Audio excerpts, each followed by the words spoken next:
पाणी आहे का नाही काय माहिती कपडे धुवायला। पिंकीने जास्त काय केली, घेऊन आले सगळे सामान, फणस कापल्याच्या नंतर निघाले आता एकदमच कच्च। हे लोळ्या माशाचं आहे जाळं। परत एकदा ना तुम्हाला दाखवतो या बाजूला पिंकी आता लागली कलिंगड कापायला। मार्केटवरून आलोय आणि आता आहे ना येता कलिंगड पण घेऊन आलोय। ते पण मोठं आहे, डायरेक्ट 5-5.5 किलोचं आहे। हे बघा किती मोठं कलिंगड आहे। आता मी पहिलं कापते कलिंगड आणि धुवायला पण जायचंय कपडे। सकाळी धुवून नाही गेलो कपडे, तर आज सकाळ आहे ना लवकर गेलो ना तर मग सगळे ना कपडे भांडे अशीच पडतात। मग ह्या टायमाला येऊन आहे ना मग आता परत पिंकी चालले तिकडं तळ्यावरती, थोडंच पाणी तिकडं चालले ते आता। पहिले तर कलिंगड घेतोय कापून।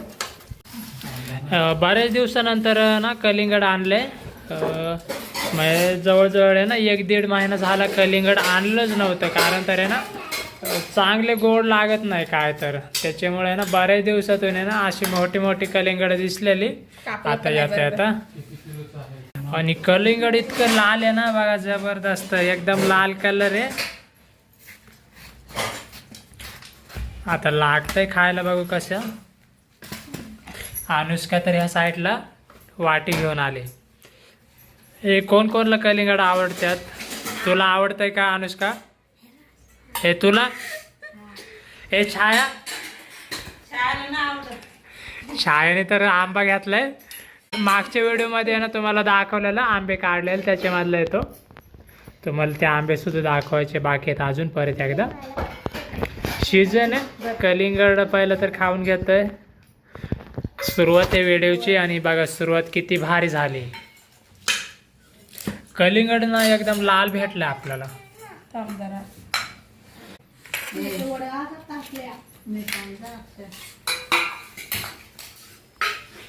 या कलिंगड खायला आणि तुम्हाला ना अजून सुद्धा दाखवतोय। आता सुरुवात झाली कलिंगडासोबत आणि तुम्हाला आता जे काही स्वयंपाक किंवा काय करणार आहे ना ते सगळं काय तुम्हाला बघायला भेटेल। आता पिंकी चालली तळ्यावरती हे झाल्याच्या नंतर। आता संध्याकाळचे 6:30 वाजलेत आणि मी आता चालले तळ्यावरती धुवायला कपडे। आणि इथं बघा किती कपडे पडल्यात, आज कपडे नाही धुतली त्याच्यामुळे किती पडलेत कपडे। हे बादली भरून आणि इथं टोप भरून कपडे आहे आणि इथं खाली पण आहे।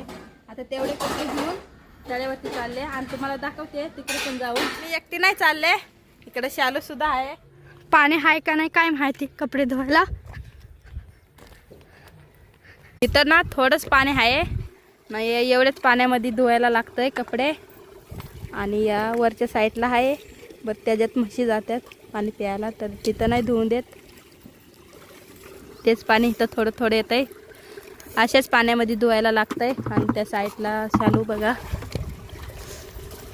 पाणी थोडं उपसून टाकते, म्हणजे साफ होईन पाणी थोडं। तिथं असं लिपायला लागतंय आणि मग पाणी असं साचतंय इथं एवढ्या जागेमध्ये, मग कपडे धुवायला लागतात। आता पाणी साचलं ना मग दाखवते तुम्हाला। असं पाणी अडवायला लागतंय कपडे धुवायला आणि मग ते पाणी साचतंय आणि मग त्याच्यानंतर इथं कपडे धुतो आम्ही।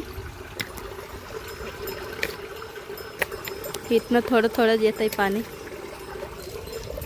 इथं थोडं जमा झालं ना पाणी मग कपडे पण असे बुडतात इथं एवढ्या जागेत। तर कपडे भिजून घेते पटकेनी आणि बघा गुरंही येतात पाणी प्यायला। पाणीच नव्हतं इथं, सगळं साफ केलंय। इथं असं हे केलंय जागा पाणी थांबायसाठी। लय कमी होतं पाणी, आता बघा किती जमा झालंय, असं साचलंय पाणी लय। कपडे तर लय आहेत, लय उशीर होईल धुवायला कपडे, लवकर धुवून घ्यायला लागतील। अंधार पण झालंय, आता थोडं थोडं अंधार होतं। अनुष्का आणि छाया सुद्धा आली मदत करायला आम्हाला कपडे धुवायला। तिकडनं पाणी येत आहे ते थोडं थोडं इथनं, आणि इथनं असंच तिकडं खाली जात आहे।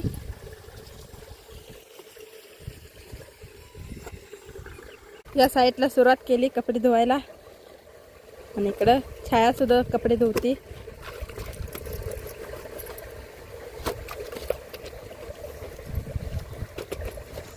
बघा रात्रच झाली आम्हाला कपडे धुवायला, लाईट लागली बघा इथं बंगले आहे मोठे मोठे बिल्डिंगी, त्याच्यामध्ये उजळून गेले बघा त्याच्या लाईटीने. 8 वाजल्यात आता कपडे धुवायलाच आपल्याला. हा लय टाइम झालाय. चल पटकेने आता. इकडे बघा किती अंधार झाले. इथनं जाऊन आता स्वयंपाक पण करायला लागणार आहे. तर पटकेने जातो आणि आलोय आता घरी कपडे धुवून. तिकडे कपडे वाळत करते ताई. ह्या साईडला दोरी बांधून घेते आई कपडे वाळत करायला. जागाच नाही तर वाळत करायला कपडे. डबल दोरीवरती डबल कपडे टाकलेत सुकत. ही बघा किती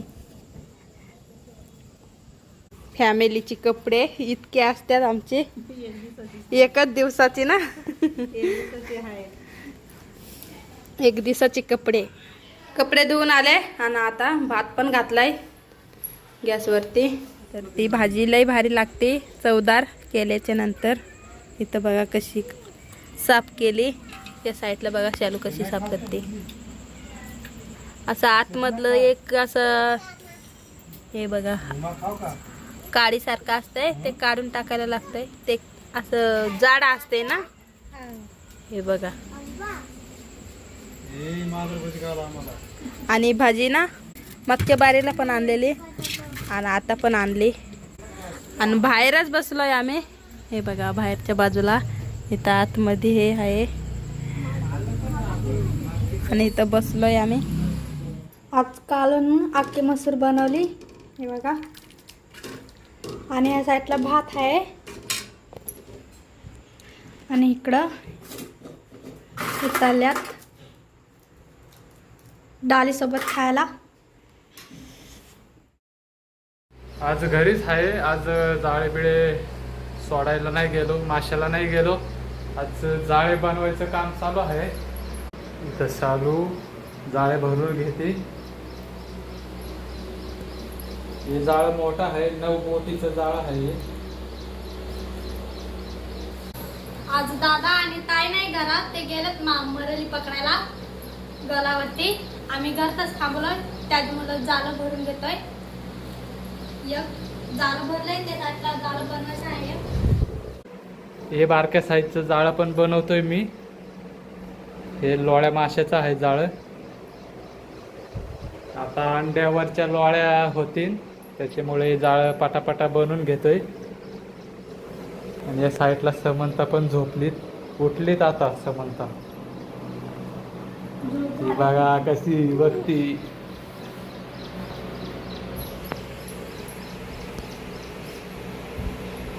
हे जाळं आता बनवून घेतो मी. किती मोठा फणस आहे आणि ते आता 2-3 दिवसानंतर पिकलंय सुद्धा. आणि ते मी कापायला घेतलंय. आणि इथं ताट आहे आणि एक वाटी आहे त्याच्यात तेल घेतलंय. आणि ते तेल आहे ना ते ताटाला लावून घेणार आहे. आणि इथं सुरी आहे त्या सुरीला सुद्धा तेल लावून घेते. कारण की ना याचं फणसाचं चिक असतोय ना तो अख्खा लागतोय सुरीला आणि ताटाला पण लागन. त्याच्यामुळे आधी पहिलं तेल लावून घेणार आहे ताटाला. फणस आता कापते. आता पिकलंय का नाही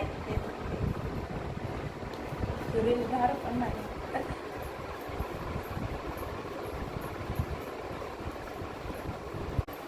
सुरीला लय बारीक आहे त्याच्यामुळे मला कापायला पण नाही जमत जास्त.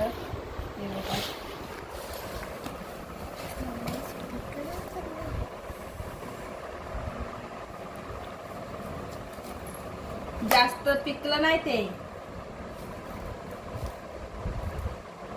2-3 दिवसापूर्वी आहे ना फणस दिलता आपल्याला. तर पिंकीने आणि आईने जरा जास्तच घाई केली आणि फणस कापला आता. आणि ते निघाला आता कच्चच. अजून सुद्धा ना 1-2 दिवस ठेवायला लागत होते ते. मला माहितीच नव्हतं तर काही मला सांगताय. पिंकीने जास्त घाई केली. घेऊन आले सगळं सामान. इकडं सुरी आणले, ताट आणले, हे पिशव्या आणल्या हातरायला. आणि फणस कापल्याच्या नंतर निघाले आता एकदमच कच्च. तरी सुद्धा घेतलं आम्ही. हे बघा हे असं आहे. म्हणजे ते असं दाबत होतं. आम्हाला वाटलं पिकलं असेल तर ते पिकलं नाही. गोड नाही काय नाही. अजून 2 दिवस ठेवायला पाहिजे होतं मग चांगलं झालं असतं.